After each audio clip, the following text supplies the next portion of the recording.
Hello, ladies and gentlemen. We want to keep you updated about developments in the homeland and tangential areas and issues. A lot of things, most of them good, have happened lately, and we've not had a conversation for quite some time. Rabbi Dr. Hakam Yehonatan Elazar the Mota of the Sephardic Jewish extraction,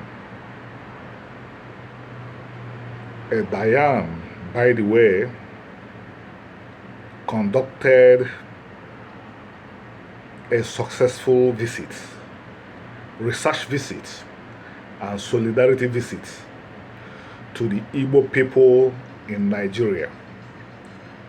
He is releasing his results of his findings bit by bit, gradually. If you are very active on social media, you must have come across them.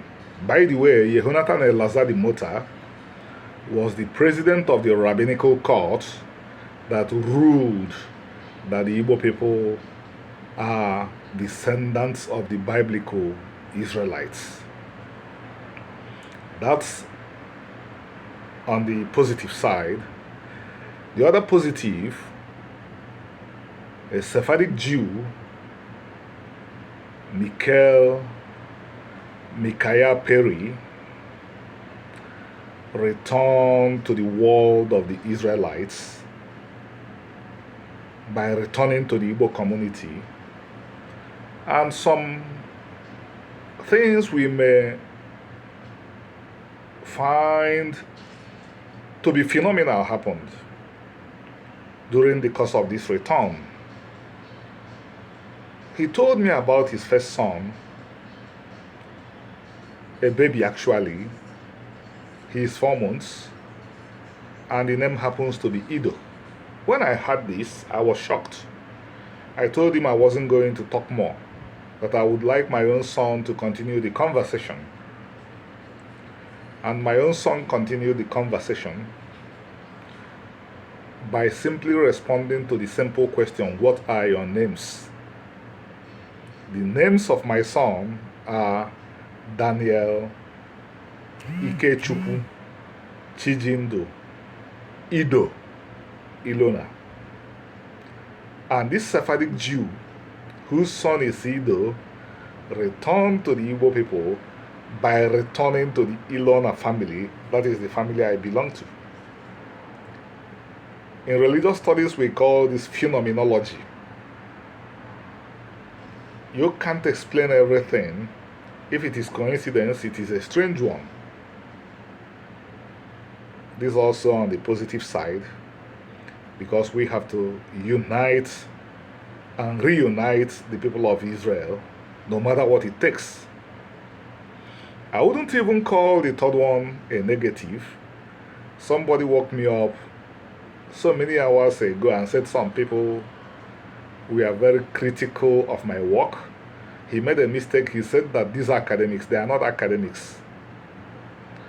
Apparently, they were angry that I said that it was wrong to say that the Yoruba people are Jews, because the Yoruba people are not Jews. The Yorubas are Yorubas. The Yorubas are a distinct nation, like the Jewish people are a distinct nation. And this fellow, who sincerely believed he was concerned for my sake, was offended that some of these people that had come to ask questions about Israelites in Africa from me went online again to defame, to humiliate themselves. They didn't accredit my work, so they couldn't discredit my works, and my works stand for themselves. Everything I have authored stands for itself. Then, I've received inquiries about what's happening in the Niger Republic. In English, we would call that country Niger, but in French, they pronounce Niger. And I want to talk about it because some fellow Igbos have gotten involved in the conversation. You know, Russia is interested in what is happening in Niger, and a lot of people think that what is happening in Niger is partly a rejection of the West. And it elicited the following from me: the Western world and the traditional bracket original Igbo society share so much in values, but most members of both don't know anything about each other. Unfortunately, the West and the Igbo people know very little about each other, even though they share so much. And I went ahead to list some of the things they share. I'm going to read out from a prepared text. They share democracy. Meanwhile, I'm talking about the traditional Igbo society. I am not so happy with the contemporary Igbo society, which has left its cultural values untended. But I'm talking about the cultural values embedded in the religion and culture called Omenana. Democracy, empowerment of women, free press, free markets, social welfare. These are the things that make the West unique. And take my words for it, these are traditional for the Igbos. The Igbo society produced the first democracy in the world. And not just representative democracy, but participatory democracy. Even I myself still wonder how it is possible for a society to work when everybody, including children, can have their say and must be listened to. But it worked in the Igbo case. You know, what we have in the West is representative democracy, where special interest groups, special individuals represent the masses. But in the Igbo case, everybody must talk and everybody must be listened to. In the Shabbat services that Omenana Defenders organizes every Shabbat by Zoom, so that we would accommodate members of the family who left Igbo land so many years ago. I am talking about the African Americans of Igbo extraction. I'm talking about the Afro-Caribbeans of Igbo extraction. I'm talking about the Afro-Latinos of Igbo extraction, who want to observe and enjoy Shabbat with those of us that grew up in Igbo land. One thing is very clear in what we do in these Shabbat services. Everybody participates fully. It's a reflection of the Igbo culture of egalitarianism, where everybody is basically treated equally. Empowerment of women. The Igbo people protected women. The women became a protected part of community, definitely enjoying more protection than men. It is still one of the things that make the West unique. After the Western world realized that it had treated women so badly, it gave women a lot of protection. But over the years, it wasn't like that. While in the Igbo case, it is a part of who they were. Women had always been protected. I don't want to get into the Hebrew provenance of the Igbos, otherwise I would point exactly to where you can go to in the Bible and see how the Igbo culture produced what the scribes of Israel wrote down, how Omenana produced what the scribes of Israel put down as the Hebrew Bible that we are reading today. Free press. Onye kwuo, ibe ya kwuo. Egbe belu, ugo belu. I'm simply saying words which are idioms that express this free press. Everybody must talk and everybody must be listened to. Free markets. The Igbos did not just learn off the cuff how to be good traders.